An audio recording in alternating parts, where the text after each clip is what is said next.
Hello aspirants, welcome to Force MPPSC YouTube channel. स्वागत है आप सभी का फोर्स एमपीपीएससी के यूट्यूब चैनल पर।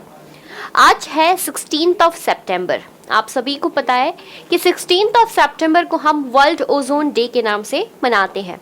तो आइए जानते हैं कि भाई क्यों हमने 16 सितंबर को वर्ल्ड ओजोन डे घोषित किया।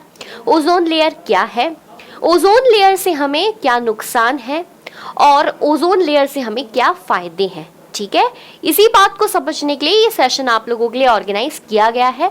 जुड़े रहे फोर्स एमपीपीएससी के साथ। देखिए, वर्ल्ड ओजोन डे जो है इसे 16 सितंबर को ऑर्गेनाइज किया जाता है, वो भी हर साल, राइट। हर साल 16 सितंबर is celebrated as World Ozone Day. इस दिन को हम एक और नाम से भी जानते हैं, that is international day for prevention of ozone layer depletion. लिखिएगा यहाँ पर, ठीक है। हम क्या मनाते हैं भाई, it is an international day for the prevention of ozone layer depletion. देखिए, बेसिकली आप इस दिन की बात करें तो इस दिन मनाने का मेन उद्देश्य या फिर मेन ऑब्जेक्टिव ये है कि हम लोगों तक, पूरी जनता तक, पूरी पॉपुलेशन तक ये अवेयरनेस पहुंचा पाए कि भाई ओजोन लेयर है क्या, ओजोन लेयर के डिप्लीट होने से भारत पर, मैनकाइंड पर, पूरे एटमॉस्फेयर पर, बायोस्फीयर पर क्या नेगेटिव इम्पैक्ट पड़ता है। और इसी वजह से 16 सितंबर को वर्ल्ड ओजोन डे के नाम से घोषित किया गया, राइट। आगे समझेंगे, कुछ इंपॉर्टेंट पॉइंट्स यहाँ पर लिखे हैं। बेसिकली ओजोन लेयर है क्या। जब आप ओजोन डे मना रहे हो तो आपके दिमाग में एक क्वेश्चन आना चाहिए कि भाई ओजोन लेयर जो है वो क्या है ना। तो भाई ओजोन लेयर एक प्रोटेक्टिव शील्ड है। ध्यान दीजिएगा, इस फोटो को बहुत ध्यान से देखिएगा। ओजोन लेयर एक प्रोटेक्टिव शील्ड है जो हमें अर्थ के सरफेस के आसपास देखने को मिलती है। क्या मिलती है? अर्थ के सरफेस के आसपास देखने को मिलती है, एक प्रोटेक्टिव शील्ड है, राइट। होता क्या है कि ये जो सन है ये एक रेडिएशंस निकालता है और इन रेडिएशंस को हम यूवी रेडिएशंस कहते हैं। क्या कहते हैं? यूवी रेडिएशंस कहते हैं। जब इस सन की यूवी रेडिएशंस ओजोन लेयर पे पड़ती है तो as a protective shield ozone layer उसे रिफ्लेक्ट बैक कर देती है, यानी कि वापस भेज देती है। मतलब ये अर्थ सरफेस तक पहुंची ही नहीं, क्योंकि ozone layer is a harmful layer. ये ह्यूमंस के लिए हार्मफुल है, ये एनिमल्स के लिए हार्मफुल है, हमारे एटमॉस्फेयर के लिए हार्मफुल है। तो ओजोन लेयर का होना एटमॉस्फेयर के आसपास बहुत ही ज़्यादा ज़रूरी है, ये बात आप समझ चुके होंगे। तो ये जो ओजोन है ये एक प्रोटेक्टिव शील्ड की तरह काम करती है जो हमें सन से आने वाली यूवी रेडिएशन से बचाती है, राइट। आ गई ये बात समझ, ठीक है।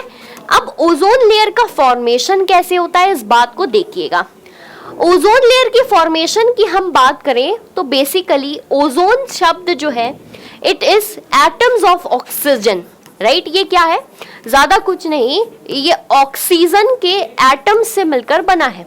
अब आपको पता है कि ऑक्सीजन का फॉर्मूला होता है O2। अगर इसमें एक और एटम ऑफ ऑक्सीजन बन जाता है, राइट, तो यहाँ पर बनता है O3 और ये O3 ही हम ओजोन के नाम से जानते हैं। किसके नाम से जानते हैं बेटा? ओजोन के नाम से जानते हैं।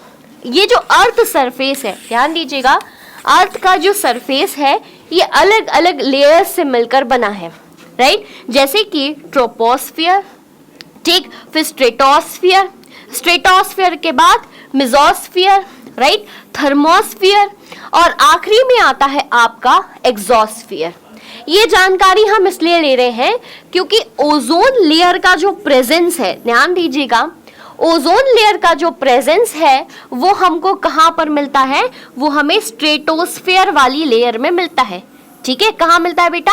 स्ट्रेटोस्फियर वाली लेयर में मिलता है, यानी कि ये आपकी अर्थ है, राइट। तो इस अर्थ के लगभग 15 किलोमीटर से लेकर के 3 kilometre above the earth surface हमें ओजोन लेयर देखने को मिलेगी, राइट। तो ओजोन लेयर क्या है?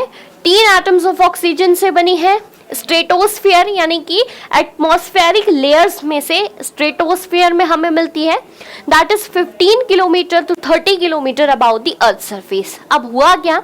हुआ ये कि एंटार्क्टिका के रीजन से राइट एक जियोलॉजिस्ट को, जियोग्राफर को एंटार्क्टिका के रीजन से ओजोन होल नजर आया, यानी कि ये जो ओजोन की परत है इसमें एक छेद नजर आया, राइट। अब भाई ओजोन में जब होल नजर आया तो सभी लोग शॉक हो गए और सभी लोग यहाँ पर डरने लगे कि अगर ये ओजोन होल बढ़ता गया तो we will face the UV radiations directly, और जब मनुष्य यूवी रेडिएशंस को डायरेक्टली फेस करेगा तो वो बिल्कुल भी बच नहीं पाएगा, राइट। इसी डर से हमने सोचा गया कि ओजोन लेयर के डिप्लीशन के प्रिवेंशन पर कदम उठाने चाहिए, राइट, बिल्कुल उठाने चाहिए। ये मुद्दा बन गया वर्ल्ड पर्सपेक्टिव का, और तभी यहाँ पर यूनाइटेड नेशन की जनरल असेंबली ने कदम उठाए। क्लियर है बात?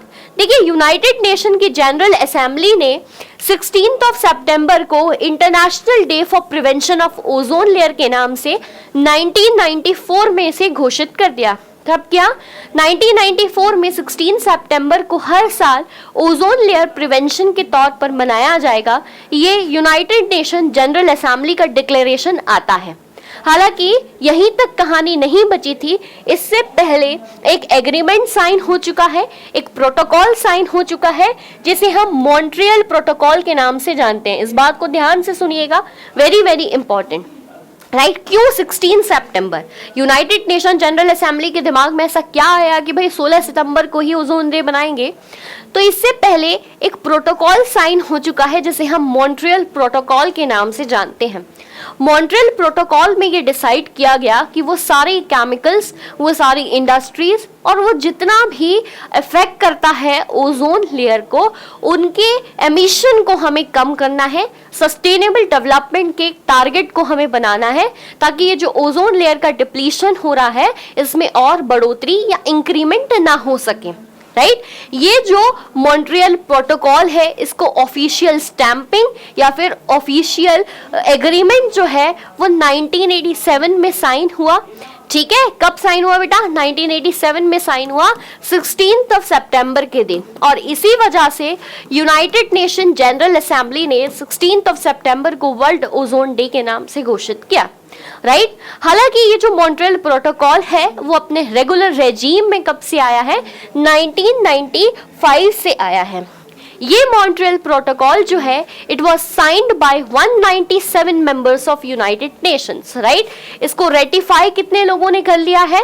197 मेंबर्स ऑफ यूनाइटेड नेशंस ने इसको रेटिफाई कर लिया है, और इससे संबंधित यूनाइटेड नेशन डिप्लीशन के इस महत्वपूर्ण काम में ये 197 देश जो हैं वो भाग ले रहे हैं। क्लियर? वर्ल्ड ओजोन डे 2022 की जो थीम है वो भी आप लोगों को एग्जाम पर्सपेक्टिव से याद रखनी है।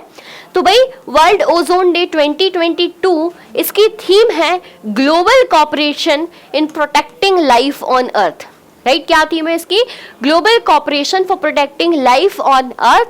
बेसिकली ये क्या करना चाहती है? एनवायरमेंट को, इंसानों को ओजोन लेयर के डिप्लीशन से बताना चाहती है। अगर आप effect of ozone layer depletion की बात करें कि भाई ओजोन लेयर डिप्लीशन से हमें क्या इफेक्ट होते हैं, तो देखिए अगर आप ह्यूमंस की बात करें, राइट, तो अगर यूवी रेडिएशंस डायरेक्टली आएंगी तो हमारी स्किन प्रॉब्लम्स हो सकती हैं, अलग अलग प्रकार के कैंसर्स, डिसीजेस, इन सभी चीज़ों से हम डील कर सकते हैं। We are not at all capable to hold the capacity of UV radiations, हम बिल्कुल नहीं झेल सकते, ठीक है। दूसरी चीज़, ये जो एनिमल्स की लाइफ साइकिल चल रही है, राइट, इस लाइफ साइकिल में यहाँ पर डिस्टर्बेंस क्रिएट होगा और पूरी तरीके से एनवायरनमेंट हिल जाएगा अगर ये ओजोन होल जो है वो बढ़ता ही गया, डिप्लीट होना बंद नहीं हुआ तो, राइट। तो आज हम इस बात को प्रण लेते हैं कि we each and every human will directly be included in this Montreal Protocol या फिर ओजोन डे, ठीक है। चलिए, इसी तरीके की जानकारी के लिए फोर्स एमपीपीएससी के यूट्यूब चैनल के साथ जुड़े रहें। धन्यवाद, जय हिंद।